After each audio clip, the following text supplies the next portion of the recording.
નમસ્કાર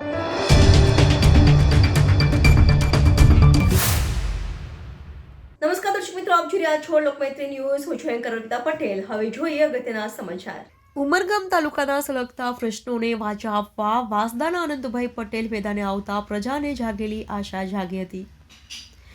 ઉમરગામ તાલુકાની પ્રજા વર્તમાન સમયમાં ભારે વિકટ પરિસ્થિતિનો સામનો કરી રહી છે. જોર જુલ્મ અને ચૂંટાયેલા પ્રતિનિધિઓની ઈચ્છા શક્તિનો અભાવ તેમજ અધિકારીઓના ભ્રષ્ટાચારી શાસન હેઠળ તાલુકાની પ્રજા ન્યાય માટે દયનીય પરિસ્થિતિમાં છે. આદિવાસીઓની 73 નિયંત્રિત સત્તા પ્રકારની જમીન, સરકારી જમીન, નબળા વર્ગની જમીન ઉપર કંપનીના માલિકો તેમજ માથાભારે ઈસમોએ કરેલો કબજો, કંપનીઓમાં માલિકો અને લેબર કોન્ટ્રાક્ટરોના દબાણ હેઠળ કામદારોનું કરવામાં આવી રહેલું ગુલામી જેવું શોષણ અને સમગ્ર તાલુકામાં પ્રદૂષણ ઓગતા એકમોએ ફેલાવેલો આતંક જેવી ઘણી સમસ્યાઓનો સામનો ઉમરગામની નિર્દોષ પ્રજાએ કરવો પડી રહ્યો છે.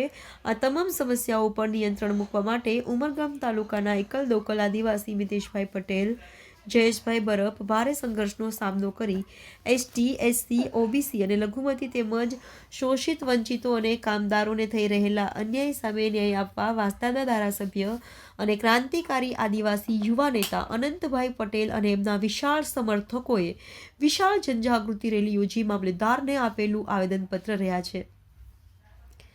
આજરોજ આ તમામ સમસ્યાઓને કેન્દ્ર સ્થાને રાખી વાંસદાના ધારાસભ્ય અને ક્રાંતિકારી યુવા નેતા અનંતભાઈ પટેલે ઉમરગામ અકરા મારુતિ મામલતદાર કચેરી સુધી એક રેલીનું આયોજન કર્યું હતું અને રેલી મારફતે પહોંચી મામલતદાર સમક્ષ તમામ સમસ્યાનો ચિતાર રજૂ કરી વહેલી તકે ઉકેલ લાવવા જણાવ્યું હતું. નહીં તો નજીકના ભવિષ્યમાં ઉગ્ર આંદોલન માટે તૈયાર રહેવા ખુલ્લેઆમ પડકાર ફેંક્યો હતો.